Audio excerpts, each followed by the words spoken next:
Hello നമസ്കാരം.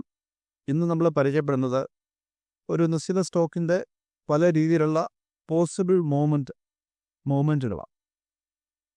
പ്രധാനമായിട്ടും 5 രീതിയിലുള്ള മൂവ്മെൻറ്റുകളാണ് ഒരു സ്റ്റോക്കിന് സംഭവിക്കാൻ സാധ്യതയുള്ളത്. ഷോർട്ട് ടൈമിലും റേഞ്ച് ബോണ്ട് ആവാം. ഒരു നിശ്ചിത റേഞ്ചിനുള്ളിൽ മൂവ് ചെയ്യുന്നു, വളരെ വലിയ മൂവ്മെൻറ്റ് ഉണ്ടാകാത്ത ഒരു സാഹചര്യം, അഥവാ ഉണ്ടായാലും തിരിച്ചവിടെ വരുന്ന സാഹചര്യം.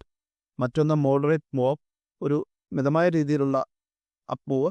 മോഡറേറ്റ് മൂവ് ഡൗൺ, മിതമായ രീതിയിലുള്ള ഡൗൺ മൂവ് ആണ് ഇവിടെ. ബിഗ് മൂവ് അപ്പ്, വളരെ വലിയൊരു മൂവ്മെൻറ്റ് മുകളിലേക്ക്. ബിഗ് മൂവ് ഡൗൺ, വളരെ വലിയൊരു മൂവ്മെൻറ്റ് താഴേക്ക്. ഇത് ഓരോ രീതിയിലും ഉള്ള മൂവ്മെൻറ്റിന് ഓരോ രീതിയിലുള്ള അല്ലെങ്കിൽ വ്യത്യസ്ത രീതിയിലുള്ള ഓപ്ഷൻ സ്ട്രാറ്റജികൾ ആണ്, ഹെഡ്ജിങ് സ്ട്രാറ്റജികളാണ് നമുക്ക് ഉപയോഗിക്കേണ്ടി വരുന്നത്. പക്ഷേ നമ്മൾ മനസ്സിൽ കാണേണ്ടത് ഇത് ഏതെങ്കിലും ഒരു മൂവ്മെൻറ്റാണ് ട്രേഡിൽ എൻ്റർ ചെയ്യുന്നതിന് മുമ്പ്. റേഞ്ച് ബോണ്ടിനെ പറ്റി നമ്മൾ വിശദമായിട്ട് നോക്കുകയാണെങ്കിൽ പ്രൈസ് ഫ്ലക്ച്വേറ്റ്സ്, ഇതിനെ നാരോ റേഞ്ച്, വളരെ ചെറിയ ഒരു റേഞ്ചിൽ പ്രൈസ് മൂവ് ചെയ്യുന്ന സാഹചര്യം indicates equilibrium between buyers and sellers. Stock വാങ്ങുന്നവരും വിൽക്കുന്നവരും തമ്മിൽ ഒരു ഏകദേശ ധാരണയിലാണ് അവിടെ കാര്യങ്ങൾ പോകുന്നത്. വളരെ വലിയൊരു വ്യത്യാസം അതുകൊണ്ട് തന്നെ വരുന്നില്ല. Often appears during market indecision. മാർക്കറ്റിലെ ഒരു ഇൻഡിസിഷനിൽ തീരുമാനമെടുക്കാൻ പറ്റാത്ത സാഹചര്യം നിലവിലുള്ളപ്പോഴാണ് ഇത് സാധാരണ സംഭവിക്കാറുള്ളത്. ഉദാഹരണത്തിന് ഇത് ഹിന്ദുസ്ഥാൻ യൂണിയനിൽ പറയുന്ന കമ്പനിയുടെ ഒരു വർഷത്തെ ചാർട്ടാണ്. ഈ ഒരു കാലയളവിൽ, അതായത് മാർച്ച് 2024 21-ാം തീയതി മുതൽ ഏകദേശം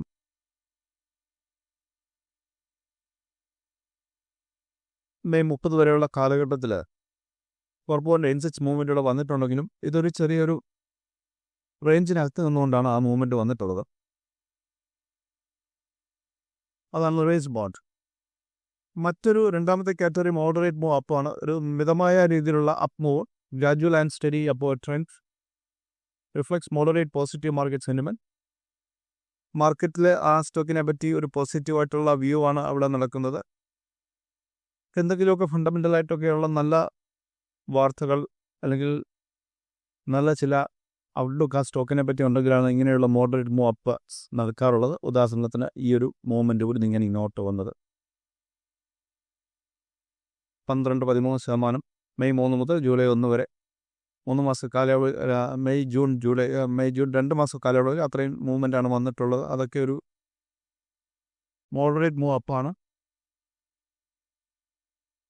മറ്റൊരു കാറ്റഗറി മോഡറേറ്റ് മൂവ് ഡൗൺ ആണ്. മിതമായ രീതിയിലുള്ള ഡൗൺ മൂവ് ആണ്, gradual and study downward trend. നമ്മളിപ്പോൾ കണ്ടതിൻ്റെ കൂട്ട് തന്നെ, പക്ഷേ തിരിച്ച് താഴോട്ടാണ് മൂവ്മെൻറ്റ് വരാറുള്ളത്. ഫോർ എക്സാമ്പിൾ ഇങ്ങനെയുള്ള ഒരു മൂവ്മെൻറ്റ് ജനുവരി 24 മുതൽ ഏപ്രിൽ 4 വരെയുള്ള കാലഘട്ടത്തിൽ 7.24% താഴോട്ട് സ്റ്റോക്ക് പോയി. ഇനിയുള്ളത് ബിഗ് മൂവ് അപ്പ് ആണ്. Sharp and significant price increase, വളരെ വലിയ രീതിയിലുള്ള വില വർധനമാണ് ഷോർട്ട് ടൈമിൽ ഇവിടെ നടക്കാറുള്ളത്. എന്തെങ്കിലും മേജറായിട്ടുള്ള പ്രധാനപ്പെട്ട ന്യൂസുകൾ അല്ലെങ്കിൽ മാർക്കറ്റിൽ എന്തെങ്കിലുമൊക്കെ മറ്റ് സംഭവങ്ങൾ ബജറ്റുമായിട്ടൊക്കെ ബന്ധപ്പെട്ടൊക്കെ എന്തെങ്കിലുമൊക്കെ വന്നു കഴിഞ്ഞാലൊക്കെ ഇങ്ങനെ സംഭവിക്കാറുണ്ട്. Attracts high trading volumes and attention, വളരെ വലിയ രീതിയിലുള്ള വോളിയം അവിടെ നടക്കാറുണ്ട്. ഒരുപാട് ആൾക്കാരുടെ ശ്രദ്ധ അതിലേക്ക് വരുന്നുണ്ട്, അവരൊക്കെ ആ സ്റ്റോക്ക് വാങ്ങാറുണ്ട്. അങ്ങനെയൊക്കെ ഈ ഒരു ചാർട്ടിൽ നമുക്കത് കാണാൻ കഴിയുന്നില്ല അങ്ങനെയുള്ള മൂവ്, പക്ഷേ അതിന് ഇവിടെ കാണാൻ പറ്റുന്നുണ്ട്. ഒരു വർഷത്തിൽ ചാർട്ട് എടുത്തു കഴിഞ്ഞപ്പോൾ നമുക്കത് വ്യക്തമായിട്ട് കാണാൻ പറ്റുന്നുണ്ട്. അല്ലെങ്കിൽ മറ്റ് പല ഡിപ്പാർട്ട്മെൻറ്റിലും ഇതിപ്പോൾ ജൂലൈ 30 മുതൽ ഉള്ളൊരു ചാർട്ടാണ്. സെപ്റ്റംബർ 17 വരെ 2021 14% അല്ലെങ്കിൽ ഒരു 20%-ഓളം വർധനവ് വന്നിട്ടുണ്ട്. ഓഗസ്റ്റ് ഇപ്പോൾ ഒരു മാസം കൊണ്ടാണ് വന്നിട്ടുള്ളത്.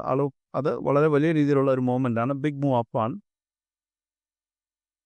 ബിഗ് മൂവ് ഡൗൺ ആണ് മറ്റൊരു മൂവ്മെൻറ്റ്. ഇപ്പോൾ നമ്മൾ കണ്ട ബിഗ് മൂവ് അപ്പിൻ്റെ നേരെ ഓപ്പോസിറ്റ് എന്തെങ്കിലും ഒരു പ്രശ്നം സംഭവിക്കുന്നത് കൂട്ട് താഴോട്ട് വളരെ വലിയ രീതിയിൽ സ്പീഡിൽ പോകുന്ന ഒരു സാഹചര്യം. ഉദാഹരണത്തിന് ഈ കണ്ടത്